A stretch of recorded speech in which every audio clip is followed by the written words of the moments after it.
Hello everyone, मेरा नाम है शुभम दुबे। स्वागत है आप सभी का मेरे यूट्यूब चैनल शुभम की पाठशाला में। तो दोस्तों, हम लोगों ने अपने पिछले वीडियो में देखा था, इलास्टिक कांस्टेंट के बारे में जाना था। ठीक है कि कितने इलास्टिक कांस्टेंट होते हैं, जहां पर हम लोगों ने देखा था modulus of elasticity, modulus of rigidity, bulk modulus, Poisson's ratio, सारे के बारे में हम लोगों ने डिस्कस किया था।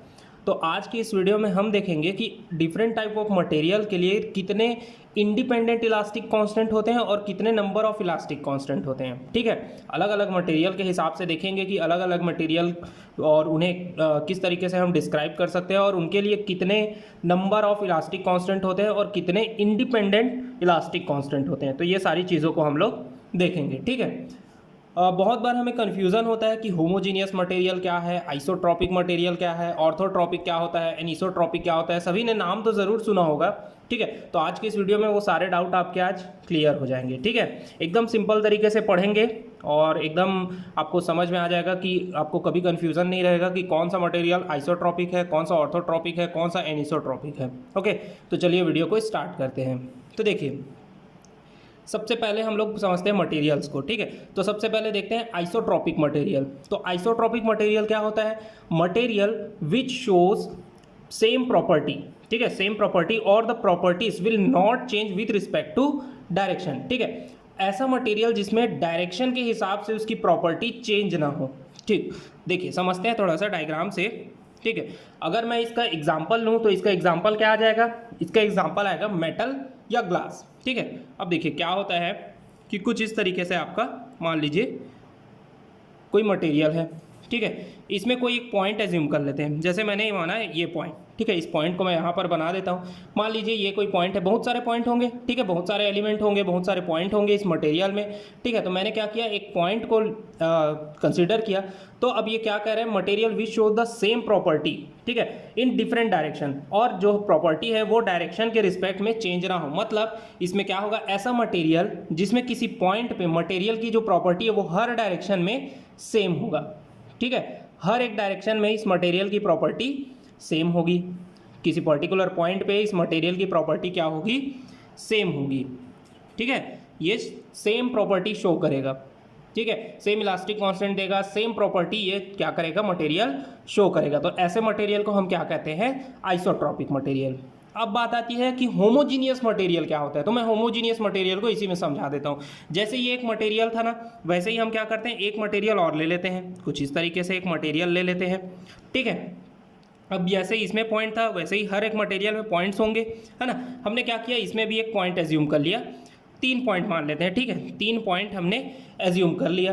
तो होमोजीनियस मटेरियल क्या होता है, होमोजीनियस मटेरियल भी सेम प्रॉपर्टी शो करता है, लेकिन इसमें डिफरेंस क्या होता है, वो एक गिवन डायरेक्शन में। ठीक है, गिवन डायरेक्शन में क्या करता है, सेम प्रॉपर्टी शो करता है। जैसे यहाँ अगर मान लीजिए कोई प्रॉपर्टी शो कर रहा है ई, तो ये हर एक पॉइंट में गिवन डायरेक्शन में, मतलब जैसे इस डायरेक्शन में हम लोग दे रहे हैं, गिवन डायरेक्शन अगर हमारा ये है तो इस डायरेक्शन में ये सेम प्रॉपर्टी शो करेगा।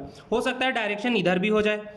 ठीक है, अगर इस पॉइंट पे डायरेक्शन इस तरफ भी हो सकता है। ठीक है, तो ये क्या करेगा, एक गिवन डायरेक्शन में सेम प्रॉपर्टी शो करेगा। और आइसोट्रॉपिक क्या कर रहा था, हर एक डायरेक्शन में सेम प्रॉपर्टी शो कर रहा था। तो ये जो है आपका डिफरेंस आपको पता हो गया कि ये किसके लिए था, ये होमोजीनियस के लिए था। ठीक है, ये होमोजीनियस के लिए था। ठीक है, ये होमोजीनियस मटेरियल के लिए क्या था कि वो सेम प्रॉपर्टी शो करता है, कहाँ, पर्टिकुलर गिवन डायरेक्शन में। और आइसोट्रॉपिक मटेरियल क्या होता है, आइसोट्रॉपिक मटेरियल ऐसा मटेरियल है जिसमें प्रॉपर्टी जो है, ठीक है, किसी पॉइंट पे प्रॉपर्टी जो है वो हर एक डायरेक्शन में सेम प्रॉपर्टी शो करता है। ठीक है, properties will not change with respect to direction, direction के हिसाब से प्रॉपर्टी चेंज नहीं होगी। किसमें, आइसोट्रॉपिक में। क्लियर है, यहाँ तक समझ में आएगा, डिफरेंस समझ में आया। मैंने होमोजीनियस का डेफिनेशन नहीं लिखा था। ठीक है, मैंने डायरेक्ट यहीं पे समझा दिया आपको। पहले मैंने आइसोट्रॉपिक समझाया, उसके बाद होमोजीनियस समझाया। तो इसमें बिल्कुल भी कंफ्यूजन मत रखना। ठीक है, होमोजीनियस और आइसोट्रॉपिक दोनों सेम प्रॉपर्टी शो करते हैं, बस डिफरेंस ये होता है कि होमोजीनियस में एक गिवन डायरेक्शन में वो सेम प्रॉपर्टी शो करता है। ठीक है, किसी गिवन डायरेक्शन में वो सेम प्रॉपर्टी शो करता है, लेकिन आइसोट्रॉपिक में वो हर एक डायरेक्शन में सेम प्रॉपर्टी शो करता है। तो ये डिफरेंस होता है। क्लियर है, चलिए नेक्स्ट देखते हैं। नेक्स्ट है आपका ऑर्थोट्रॉपिक मटेरियल। ओके, चलिए, अच्छा मैं अगर एग्जांपल देखूं तो इसमें मैं एग्जांपल देख लेता हूँ। अगर मैं आइसोट्रोपिक का एग्जांपल देखूँ तो आइसोट्रोपिक का एग्जांपल क्या होगा? मेटल्स। ठीक है, आइसोट्रोपिक का एग्जांपल क्या होगा? मेटल्स। ठीक, और एग्जांपल क्या हो सकता है इसका? ग्लास। ठीक है, और क्या एग्जांपल हो सकता है? ग्लास। होमोजीनियस के लिए क्या आएगा? आयरन। ठीक है, होमोजीनियस के लिए एग्जांपल क्या आ जाएगा? आयरन। और आपका आइसोट्रोपिक के लिए क्या आएगा? मेटल या ग्लास। क्लियर है? चलिए नेक्स्ट देखते हैं ऑर्थोट्रोपिक मटेरियल। तो ऑर्थोट्रोपिक मटेरियल क्या होता है? Material which change their property in mutually perpendicular direction. ठीक है, ऐसा मटेरियल क्या कहना चाह रहा है? ठीक इसी तरीके से फिर एक मटेरियल ले लेते हैं। यहाँ कोई पॉइंट्स होंगे। ठीक है, मैं किसी एक पॉइंट को कंसीडर करता हूँ तो ये क्या बता रहा है? Material which change their property, ठीक है, इन म्यूचुअली परपेंडिकुलर डायरेक्शन। मतलब क्या होगा? इस डायरेक्शन में मान लीजिए ये प्रॉपर्टी शो कर रहा है सिग्मा एक्स, तो इसके म्यूचुअली परपेंडिकुलर डायरेक्शन में ये क्या दूसरा प्रॉपर्टी शो करेगा? मान लीजिए सिग्मा वाई प्रॉपर्टी, और इसके म्यूचुअली परपेंडिकुलर डायरेक्शन में ये दूसरा प्रॉपर्टी शो करेगा। मतलब म्यूचुअली परपेंडिकुलर डायरेक्शन में ये क्या करता है? अपने प्रॉपर्टी को चेंज करता है। ठीक है, जैसे यहाँ पर क्या था? हर एक डायरेक्शन में सेम प्रॉपर्टी दिखा रहा था, है ना? इसमें पर्टिकुलर डायरेक्शन में सेम प्रॉपर्टी था, लेकिन इसमें क्या होगा? इसमें हर एक डायरेक्शन मतलब आपका मान लीजिए मतलब परपेंडिकुलर डायरेक्शन में। ठीक है, ये 90 डिग्री है यहाँ से, ये इससे 90 डिग्री है। ठीक है, मान लीजिए ये जो सिग्मा जेड है मैंने तो इस तरीके से बनाया है, एक्चुअल में वो क्या होगा? 3D इस तरीके से होगा, है ना? ये एक्स डायरेक्शन, ये वाई डायरेक्शन, ये जेड डायरेक्शन, है ना? तो ये क्या करेगा? म्यूचुअली परपेंडिकुलर डायरेक्शन में डिफरेंट प्रॉपर्टी शो करता है। क्लियर है? और ये क्या होता है? ऑर्थोट्रोपिक मटेरियल लेयर्ड फॉर्म में होता है। ठीक है, जैसे वुड, आप वुड देखे होंगे, वुड का प्लाई वगैरह देखे होंगे, उसमें क्या होता है? वो एक लेयर के फॉर्म में होता है ना? तो ऑर्थोट्रोपिक मटेरियल का एग्जाम्पल क्या होगा? वुड। क्लियर हुआ? अब आता है एनिसोट्रोपिक। ठीक है, एनिसोट्रोपिक नाम से ही समझ में आ रहा है। ये क्या था? आइसोट्रोपिक। ये क्या है? एनिसोट्रोपिक या फिर नॉन आइसोट्रोपिक मटेरियल। क्लियर है? अब देखिए कॉन्सेप्ट लगाइए, एकदम कॉमन सी चीज़ है। आइसोट्रोपिक में क्या हो रहा था? आइसोट्रोपिक में हर एक डायरेक्शन में सेम प्रॉपर्टी शो कर रहा था। तो नॉन आइसोट्रोपिक या फिर एनिसोट्रोपिक में क्या होगा? अलग अलग डायरेक्शन में वो अलग अलग प्रॉपर्टी शो करेगा। ठीक है, मान लीजिए ये कोई मटेरियल है, इसमें मैंने किसी एक पॉइंट को कंसिडर किया, तो ये क्या बताएगा? मतलब अलग अलग डायरेक्शन में अलग अलग प्रॉपर्टी अब शो करेगा। ठीक है, मतलब यहाँ सिग्मा 1 था तो यहाँ सिग्मा 2, यहाँ सिग्मा 3, यहाँ सिग्मा 4, 5 और इन्फिनाइट। ठीक है, इन्फिनाइट डायरेक्शन में इन्फिनाइट प्रॉपर्टी ये क्या करेगा? शो करेगा। क्लियर है? समझ में आया? देखिए इसका एग्जांपल क्या होगा? कंपोजिट या फिर बायोलॉजिकल टिश्यूज। अब इसको समझिए, थोड़ा सा कंपेयर करके पढ़ेंगे ना तो एकदम अच्छे से याद हो जाएगा। देखिए हम लोग सबसे पहले क्या पढ़ा? आइसोट्रोपिक पढ़ा था। आइसोट्रोपिक में मैंने क्या बताया? आइसोट्रोपिक में मैंने ये बताया कि ऐसा मटेरियल जिसमें वो क्या करे? अपने प्रॉपर्टीज़ को डायरेक्शन के हिसाब से चेंज ना करे, मतलब हर एक डायरेक्शन में वो सेम प्रॉपर्टी दिखाए, उसको हम क्या बोलेंगे? आइसोट्रोपिक। होमोजीनियस किसको कहते हैं?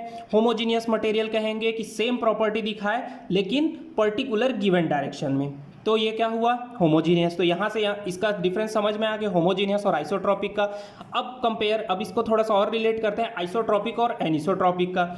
आइसोट्रोपिक में क्या था? हर एक डायरेक्शन में सेम प्रॉपर्टी दिखा रहा था, लेकिन एनिसोट्रोपिक या फिर नॉन आइसोट्रोपिक मटेरियल क्या होगा? वो अलग अलग डायरेक्शन में अलग अलग प्रॉपर्टी दिखाएगा, मतलब इनफाइनाइट डायरेक्शन में इनफिनाइट प्रॉपर्टीज वो शो करेगा, सेम प्रॉपर्टी शो नहीं करेगा। ऑर्थोट्रोपिक मटेरियल में क्या होता है? ऑर्थोट्रोपिक मटेरियल मतलब ऐसा मटेरियल जो लेयर्ड फॉर्म में होता है, जैसे कि वुड, है ना? अब इसमें क्या होता है? इसमें जो प्रॉपर्टी जो है वो म्यूचुअली परपेंडिकुलर डायरेक्शन में चेंज होते जाती है। म्यूचुअली परपेंडिकुलर डायरेक्शन मतलब 90 डिग्री, है ना? जैसे इस पॉइंट को कोई कंसीडर करते हैं तो इस पॉइंट पे मान लीजिए कोई अलग प्रॉपर्टी दिखाएगा तो उसके परपेंडिकुलर डायरेक्शन में वो दूसरा प्रॉपर्टी दिखाएगा, फिर उसके परपेंडिकुलर डायरेक्शन में वो दूसरा प्रॉपर्टी दिखाएगा। तो समझ में आया कितने टाइप के मटेरियल होते हैं? होमोजीनियस, आइसोट्रोपिक, ऑर्थोट्रोपिक और एनिसोट्रोपिक मटेरियल होते हैं। तो ये हुआ मटेरियल। अब बात करते हैं कि इन सभी मटेरियल के लिए इलास्टिक कांस्टेंट कितना होता है। ठीक है, हम अपने टॉपिक पे आते हैं कि इन सभी मटेरियल के लिए इलास्टिक कांस्टेंट कितना होता है और नंबर ऑफ इलास्टिक कांस्टेंट कितना होता है इंडिपेंडेंट। ये बहुत इंपॉर्टेंट है। ठीक है, एग्जाम में आपको डायरेक्ट पूछता है, आपको ऑप्शन दे देगा, आपको कह देगा कि आइसोट्रॉपिक मटेरियल के लिए इंडिपेंडेंट इलास्टिक कांस्टेंट कितने होते हैं, या फिर पूछ देगा एनिसोट्रॉपिक मटेरियल के लिए इंडिपेंडेंट इलास्टिक कांस्टेंट कितने होते हैं, या फिर पूछ देगा आपको कि इलास्टिक कांस्टेंट कितने होते हैं। ठीक है, तो यहाँ पर मैंने एक टेबल के फॉर्म में इसे समझाया है। ये देखिए मटेरियल यहाँ पे मैंने लिखा है। अब आइसोट्रॉपिक के लिए इलास्टिक कांस्टेंट कितने होते हैं 4। हम जानते हैं कितने इलास्टिक कांस्टेंट होते हैं 4। कौन कौन से? Modulus of elasticity, modulus of rigidity, bulk modulus और पॉइजन्स रेशियो। तो ये क्या है आइसोट्रॉपिक। आइसोट्रॉपिक में क्या होता है, अलग अलग डायरेक्शन में, हर एक डायरेक्शन में या फिर अलग अलग डायरेक्शन में वो सेम प्रॉपर्टी शो करता है। ठीक है, तो इलास्टिक कांस्टेंट कितने होंगे 4। क्लियर है। इंडिपेंडेंट इलास्टिक कांस्टेंट कितने होंगे 2। ठीक है, या तो मॉडुलस ऑफ रिजिडिटी होगा, सॉरी मॉडुलस ऑफ इलास्टिसिटी होगा, या फिर मॉडुलस ऑफ रिजिडिटी, या फिर आपका पॉइजन्स रेशियो। क्लियर है। अब देखिए ऑर्थोट्रॉपिक को समझते हैं। ऑर्थोट्रॉपिक क्या था? परपेंडिकुलर डायरेक्शन, है ना, मतलब ये परपेंडिकुलर डायरेक्शन में आपका क्या था, अलग अलग प्रॉपर्टी शो करता था। तो अब देखिए यहाँ पर ये क्या क्या शो करेगा, यहाँ पे देख लीजिए 4 इलास्टिक कांस्टेंट होते हैं। हम लोग जानते हैं ना एक डायरेक्शन में कितने 4 इलास्टिक कांस्टेंट। तो ये देखिए अभी इस डायरेक्शन में 4 इलास्टिक कांस्टेंट शो करेगा, ई, जी, म्यू और के। अच्छा, इसको हम लोग क्या है मॉडुलस ऑफ रिजिडिटी, इसको सी भी लिखते हैं और एन भी लिखते हैं, मैंने आपको बताया हुआ था। ठीक है, तो 4 प्रॉपर्टी इस डायरेक्शन में शो करेगा, 4 प्रॉपर्टी इस डायरेक्शन में शो करेगा और 4 प्रॉपर्टी इस डायरेक्शन में शो करेगा। तो नंबर ऑफ इलास्टिक कांस्टेंट कितने होंगे? नंबर ऑफ इलास्टिक कांस्टेंट होंगे इसके 12। ठीक है, अब इंडिपेंडेंट इलास्टिक कांस्टेंट कितने होंगे? Independent elastic constant E X, E Y, E Z.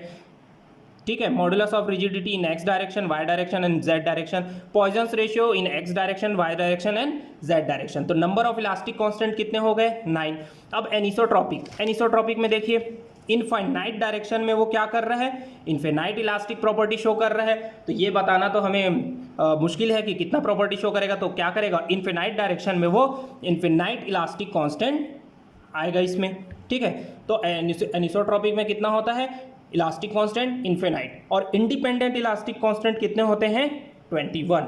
Okay, तो ये आपसे डायरेक्ट क्वेश्चन पूछता है एनिसोट्रॉपिक, आइसोट्रॉपिक और ऑर्थोट्रॉपिक में इलास्टिक कांस्टेंट कितने होते हैं और नंबर ऑफ इलास्टिक कांस्टेंट कितने होते हैं। जिनमें से सबसे ज़्यादा बार पूछा गया है, ये बहुत इंपॉर्टेंट है, ये तीनों इंडिपेंडेंट इलास्टिक कांस्टेंट बहुत इंपॉर्टेंट है, आपसे पूछा गया है। आइसोट्रॉपिक के लिए भी पूछा गया है, ऑर्थोट्रॉपिक के लिए भी पूछा गया है, एनिसोट्रॉपिक के लिए भी। ठीक है, तो इलास्टिक कांस्टेंट तो पूछता है, साथ में इंडिपेंडेंट इलास्टिक कांस्टेंट कितने होते हैं ये भी आपसे डायरेक्ट क्वेश्चन पूछता है। तीनों के लिए पूछा गया है, तो बहुत इंपॉर्टेंट है, ये चीज़ आपको याद होना चाहिए। ठीक है, तो समझ में आया मटेरियल कौन कौन से कैसे कैसे होते हैं। ठीक है, यहाँ पर हम लोगों ने देखा क्या होता है आइसोट्रॉपिक मटेरियल, क्या होता है ऑर्थोट्रॉपिक मटेरियल, क्या होता है एनिसोट्रॉपिक मटेरियल, और हर एक मटेरियल के लिए इलास्टिक कांस्टेंट कितना होता है और number of independent elastic constant कितने होते हैं। इन सारी चीज़ों को हम लोगों ने आज के इस वीडियो में देखा है। ठीक है, तो उम्मीद है आप सभी को वीडियो पसंद आया होगा और अब आप लोगों को कोई डाउट नहीं होगा कि होमोजीनियस मटेरियल क्या होता है, आइसोट्रॉपिक मटेरियल क्या होता है, ऑर्थोट्रॉपिक मटेरियल क्या होता है और एनिसोट्रॉपिक मटेरियल क्या होता है। आपके सारे डाउट में भी क्लियर हो गए होंगे। ठीक है, फिर भी अगर कोई डाउट होता है तो आप हमारे टेलीग्राम ग्रुप को ज्वाइन कर सकते हैं, वहाँ पर आप अपने डाउट पूछ सकते हैं, कमेंट सेक्शन में आप अपने डाउट पूछ सकते हैं। ठीक है, और टेलीग्राम ग्रुप का लिंक आपको डिस्क्रिप्शन बॉक्स में मिल जाएगा, आप वहाँ से टेलीग्राम ग्रुप को ज्वाइन कर सकते हैं। तो उम्मीद है आप सभी को वीडियो पसंद आया होगा। वीडियो पसंद आए तो वीडियो को लाइक कीजिए, शेयर कीजिए और चैनल को सब्सक्राइब कीजिए। तो मिलते हैं नेक्स्ट वीडियो में नेक्स्ट टॉपिक के साथ। Thank you.